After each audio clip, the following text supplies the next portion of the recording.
Isang mag-asawa ay nasa loob ng kanilang kusina nang may nakakatakot na pangyayari na nakuhanan ng kamera. Ang sumusunod na video ay mula kay Crystal at Damian, na parehong masayang naninirahan sa bahay ng kanilang mga pangarap. Binili nila ang kanilang bahay ilang buwan na ang nakakaraan bago sila naging engaged. Para sa mag-asawa, ang bahay na ito ay naging mahalagang bahagi ng kanilang relasyon. Kung wala ito, hindi gaanong malalim ang kanilang ugnayan.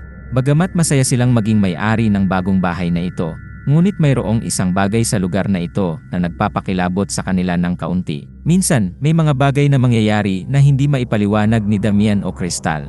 Dahil dito, naglagay sila ng mga kamera sa kanilang bahay upang ma-record ang video na ebidensya ng mga kakaibang pangyayari. Bilang kapalit, mayroon silang matibay na patunay na ang kanilang mga naranasan ay hindi lamang nasa kanilang mga isipan, kundi sa katunayan, ito'y totoo. Walang silang masyadong masasabi, ngunit ang kanilang na-record ay nag-iwan sa kanila ng malalim na kabalisahan.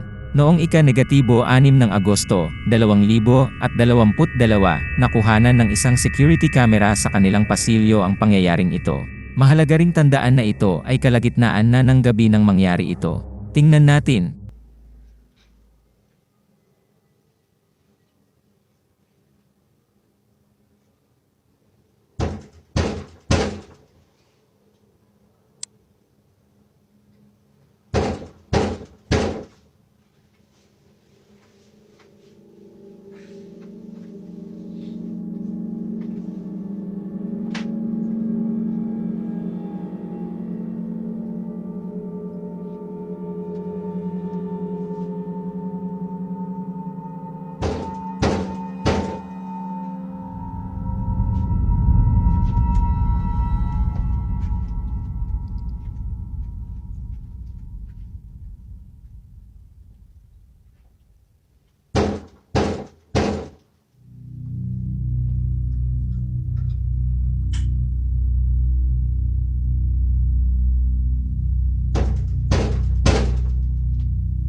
Kahit hindi talaga sigurado kung ano ang ibig sabihin nito, maliban sa posibilidad na ito ay gawa ng taong nagbibiro sa kanila o ng kung sino mang baliw na taong kumakatok sa kanilang pinto ng madaling araw, ang sumusunod na video ang siyang pinakatakot sa kanila. Ang mag-asawa ay nasa loob ng kusina nang mangyari ito.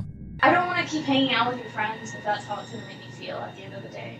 Like, it feels more like... They don't mean to do that. They're not like planning on, they Do you don't. know how it feels to hang out with a group of people and they don't even want you there? Like, They do want you there. But I'm only there They want you because there. They like you a lot. No, they don't. They That's like. the only They reason. like. Yeah, they like me. They're my friends. But they're my.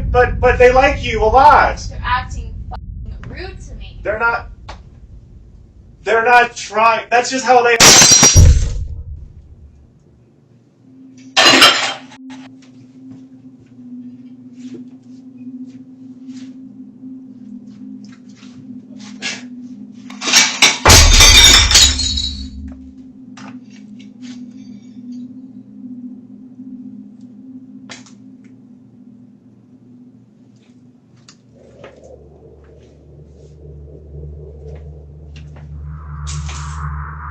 Hey.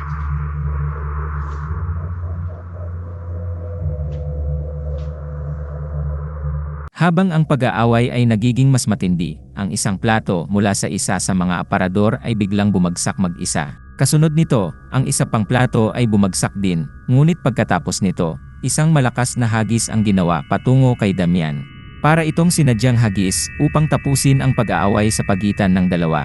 Ngunit bilang kung hindi pa ito sapat na nakakatakot, This next video is by far the creepiest. It's late at night and Crystal's alone at home. We can see her scrolling through her phone when out of nowhere, this happens.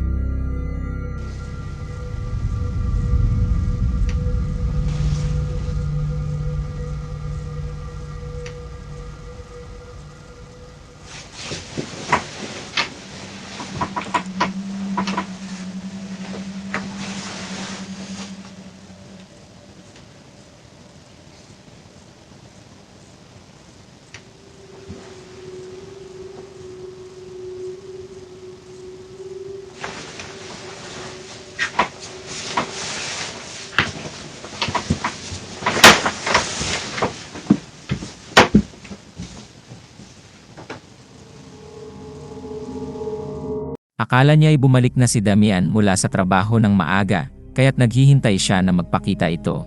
Ngunit lumipas ang ilang segundo ay walang nagpakita. Wala si Damian. Napailing si Crystal, ngunit tila nga hindi gaanong nakakatakot para sa kanya ang pangyayaring ito kumpara sa pinakabagong pangyayari. Hindi natin alam kung ano ang eksaktong nangyari, ngunit maliwanag na kung ano man ang nangyari ay walang pagpipilian ang mag-asawa kundi ang umalis sa kanilang bahay. Sa isang kamakailang video, ipinaliwanag ni Damian ang sitwasyon.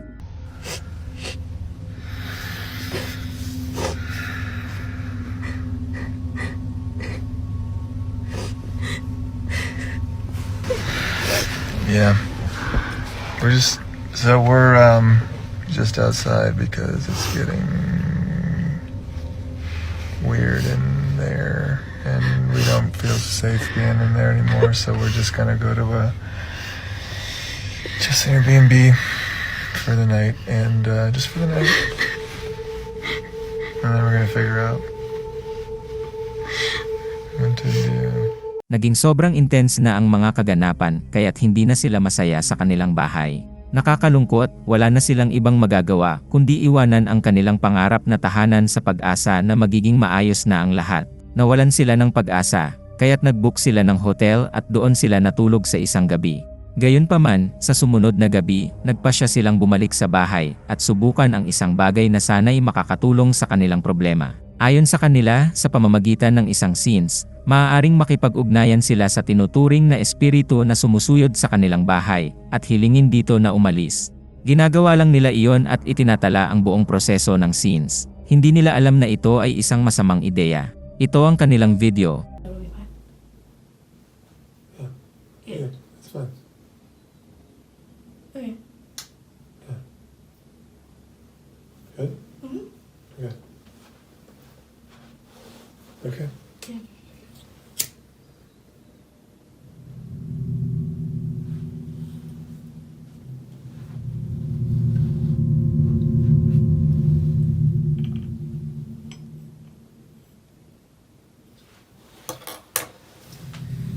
Okay, close your eyes.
Bigla na lamang umalog ang pinto ng shower.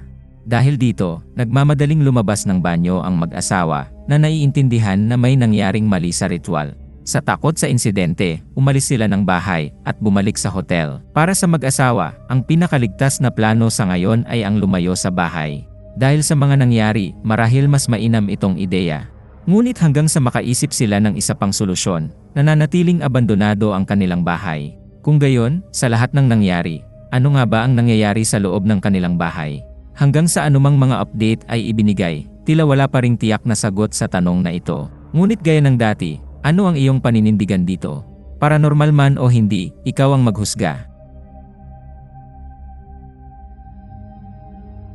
Isang urban explorer na nagngangalang Chris Hill ang bumalik sa isang inabandunang bodega at nakatagpo ng isang bagay na mas nakakatakot kaysa sa huling pagpunta niya doon. Dati, nakahanap si Chris ng isang lugar na pinaniniwalaan na sobrang haunted. Hanggang sa pagbabalik tanaw sa footage na kinuha niya sa paggalugad na ito, napagtanto ni Chris na hindi siya nag-iisa. May isang tao o isang bagay na nanonood sa kanya sa buong gabi. Kung ano man ito, hindi mapigilan ni Chris na maramdaman na ang diumano'y supernatural na nilalang ang dahilan kung bakit naramdaman niyang parang may humipo sa kanya. Hindi sigurado kung ano ang gagawin at nabalisa sa nakunan ng kamera, nilinaw niyang hindi na siya babalik sa lugar na ito.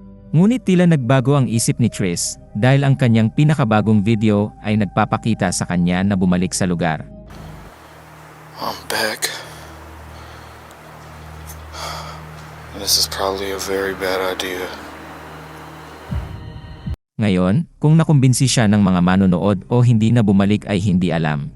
Pero isang bagay lang ang sigurado, ayaw ni Chris na bumalik dito. Tinatahak niya ang parehong landas na tinahak niya noong huling beses nang tuklasin ang lugar na ito. At tulad ng dati, nang nakarating siya sa isang katakot-takot na koridor sa ilalim ng gusali, nagsimulang naging kakaiba ang mga bagay-bagay.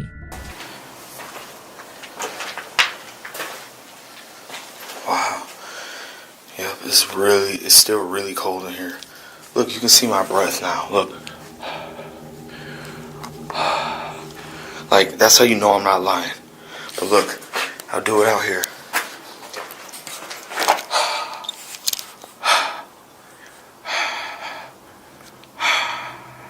You don't see my breath. But as soon as you come in here, oh my God, it's freezing. As soon as you come in here,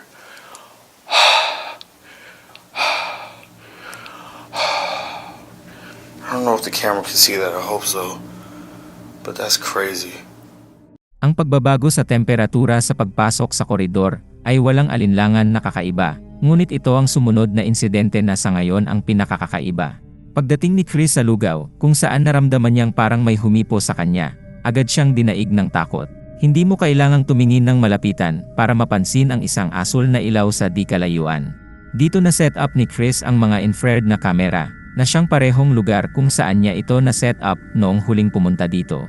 Malapit sa mga kamera, gayunpaman, mayroong isang maliit na hagdanan na humahantong sa isang espasyo sa ibaba na hindi pa ganap na na-explore ni Chris. Siya ay nagpapatuloy upang tingnan ang espasyo at ito ang kanyang nakuha.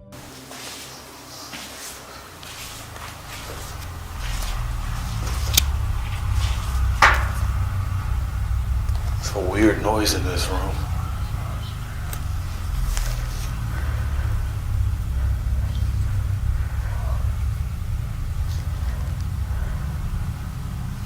That's creepy.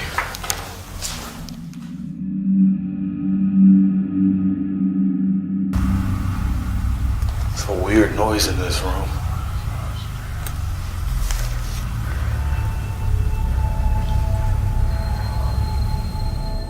Kung pakikingan mo ng mabuti, maririnig mo ang parang may bumubulong ng malalim na boses. Ayon sa mga manonood, tumakas sana si Chris kung narinig lang niya ito dahil nakikinig siya sa audio ng real time. Ngunit ang sumusunod na pangyayari ay tumakbo na siya. Sa kanyang pag-akyat pabalik sa itaas na palapag at pagdating sa katakot-takot na koridor, ang mga bagay-bagay ay nagiba. Ito ang kanyang nakuha. Really creepy in here. As I walk, it sounds like people are talking. I don't know if that's just the sound of my feet echoing or what. It's really creepy.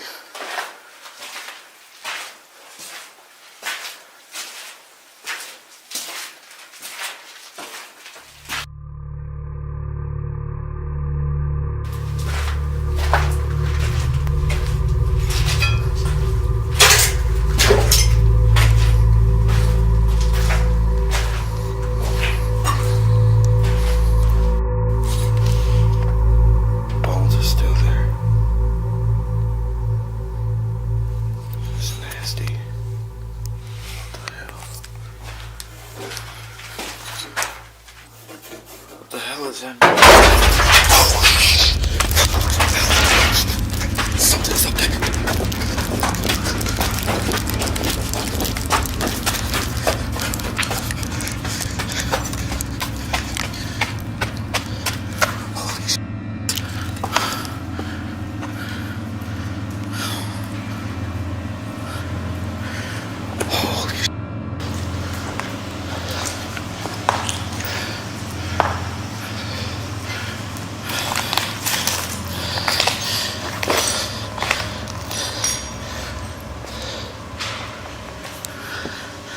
I know y'all heard that.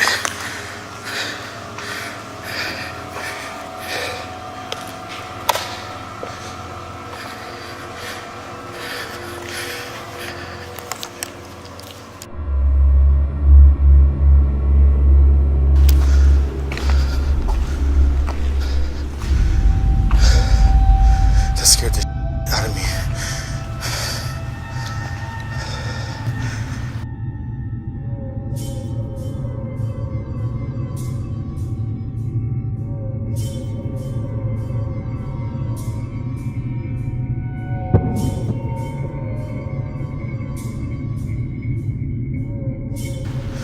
That scared the out of me. Kaagad pagkatapos marinig ni Chris ang ingay na nagmumula sa itaas, ang isang piraso ng mga labi mula sa itaas ay tumama sa lupa na nagdulot sa kanya na tumakbo palabas ng koridor sa sobrang takot. Bumalik siya sa itaas, hindi alam na sa panahong ito, nakuhanan ng infrared camera mula sa ibaba ang footage ng isang multo na naglalakad bago biglang nawala. Ang higit na kakaiba ay ang figura ay lumilitaw lamang pagkatapos ng ilang segundo, matapos ang piraso ng mga labi ay misteryosong bumagsak sa sarili nito. Sa sobrang takot, lumingalinga si Chris sa paligid upang hanapin ang piraso ng mga labi na nahulog. This big ass box just fell on this grate. Maybe it fell from up there.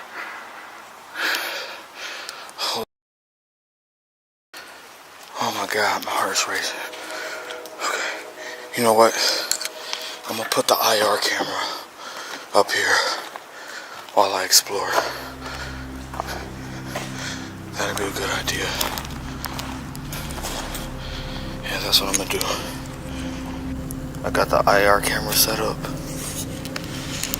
at the top floor.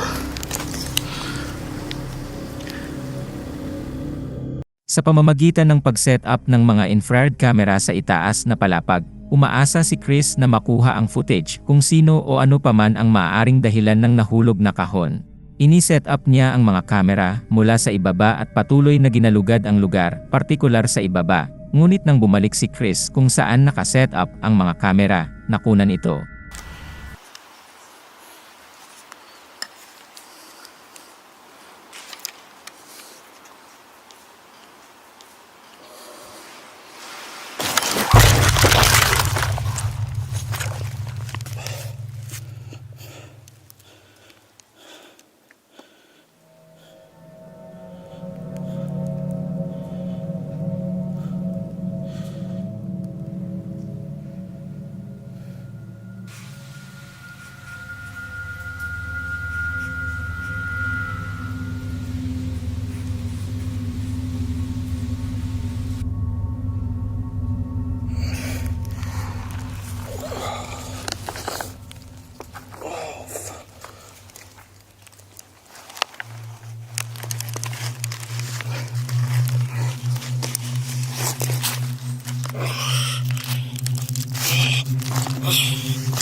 Sa mabilis na paggalaw, si Chris ay hinila ng isang hindi nakikitang puwersa na pinapunta siya sa lupa at natumba siya sa pagkakabangga. Lumipas ang ilang minuto nang bigla siyang nagising at nalaman niyang kanina pa siya walang malay. Nang mapagtanto niya ang nangyari, kinuha niya ang kanyang mga gamit at agad na umalis sa lugar. Sa lahat ng nangyari, Pati na rin sa nakaraang insidente mula sa huling punta niya, walang alinlangan na naniniwala ang mga manonood na may masamang nananahan sa lugar na ito. Malisyoso man o hindi, ang tanong ay, nakuha ba ni Chris ang katibayan ng isang paranormal na nangyayari? O may iba pa bang maaaring ipaliwanag ito? Bagamat mahirap matiyak kung ano ang nangyari, isang bagay ang tiyak, talagang hindi na babalik si Chris sa lugar na ito. Ang susunod na video na ito ay nagmula sa isang ospital sa Argentina kung saan ang isang security guard ay nagtatrabaho sa night shift. Ilang sandali, may nakunan ang kamera. Ang ospital na pinag-uusapan ay kilala bilang Finocheto Sanatorium na matatagpuan sa lungsod ng Buenos Aires. Walang gaanong nalalaman tungkol sa ospital na ito maliban sa maaaring ito ay pinagmumultuhan. Ang ideyang ito ay naging sikat kamakailan lamang nang makuha ito ng surveillance footage mula sa loob ng ospital. Bandang 3:00 ng umaga, pinupunan ng isang security guard ang ilang mga papeles nang tumingin siya sa pasukan at nakita niya ang isang matandang babae na naglalakad sa mga otomatikong pintuan. Malamang ay bumangon siya at tinanggap ang matandang babae. Ayon sa gwardiya, ito mismo ang nangyari noong umagang iyon. Ngunit nang tinitingnan ang video na kinunan sa panahong ito, ibang kwento ang sinabi. Ito ang footage.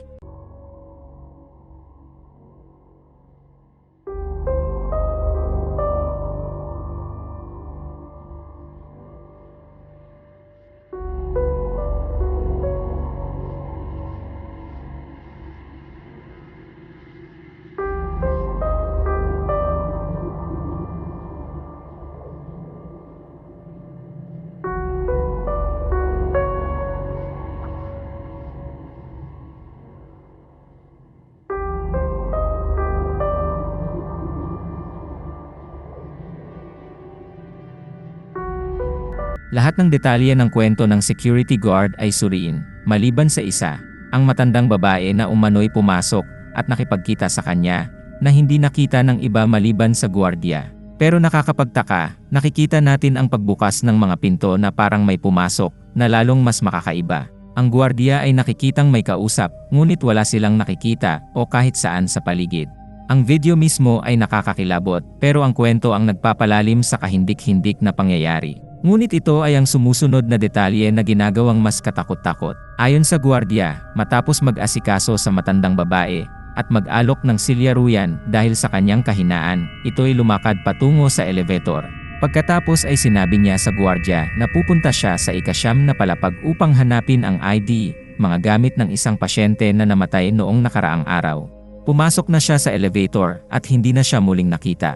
Gayunpaman, ang pangalan ng babae na isinulat ng gwardiya sa kanyang clipboard, sa katunayan, isang pasyente ng ospital na namatay noong nakaraang araw. Dahil dito, naniniwala ang mga manonood na dumating ang multo ng matandang babae para kunin ang kanyang mga gamit. Totoo man o hindi, maganda ang kwento. Gayunpaman, tila walang karagdagang impormasyon ang magagamit sa video na ito, na ginagawang isang kabuuang misteryo ang buong pangyayaring ito. Ang sumusunod na video ay mula kay Troy Legal, na masayang nakatira kasama ang kanyang pamilya at 3 aso sa loob ng isang bahay na itinayo lamang 0 taon na ang nakakaraan. Dahil sa edad ng bahay na ito, hindi naiisip ni Troy na ito ay sapat na para pagmumultuhan. Gayunpaman, tila napatunayang mali si Troy tungkol sa paniwalang ito dahil kamakailan lamang ay may nakuhang kakaiba. Bago ang video na ito, may iba pang kakaibang pangyayari sa kanyang tahanan, mula sa mga bagay na kusang gumagalaw hanggang sa mga ilaw na bumubukas mag-iisa. Ang susunod na video, noong Nobyembre 6, 2022, bandang 8:30 ng umaga, nakunan ito.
Bagamat wala gaanong impormasyon ang ibinigay sa clip na ito, medyo kakaiba pa rin ito.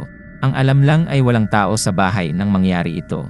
Tulad ng karamihan sa mga manonood, tila hindi ito maipaliwanag ni Troy. Ngunit syempre, ano ang iyong mga saloobin tungkol dito? Multo o iba pa?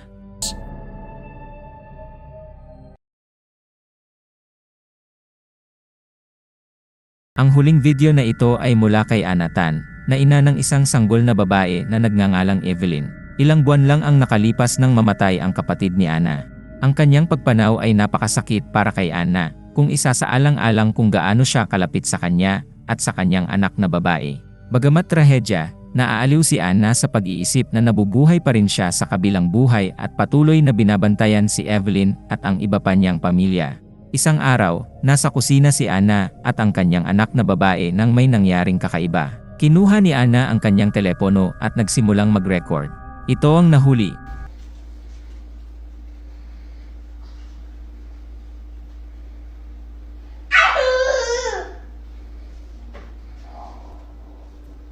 Who are you talking to?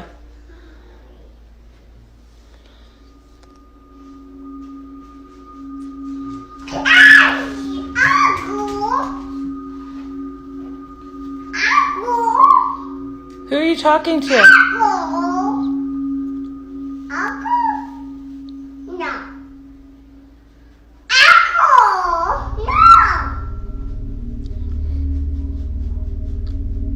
Who are you talking to?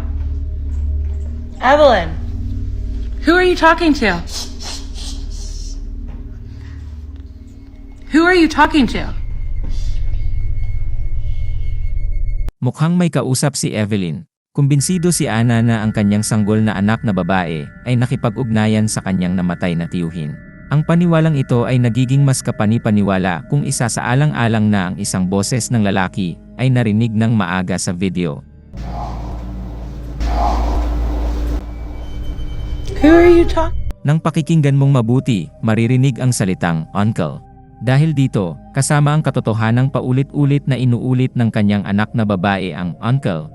Who are you talking to? Who are you talking to?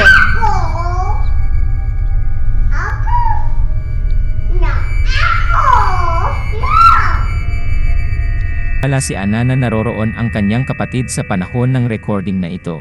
Gayunpaman, tulad ng karamihan sa mga video, hahayaan kitang magpasya kung iyon ang kaso o hindi. Salamat sa panonood at sana ay nagustuhan mo ito. Hanggang sa muli.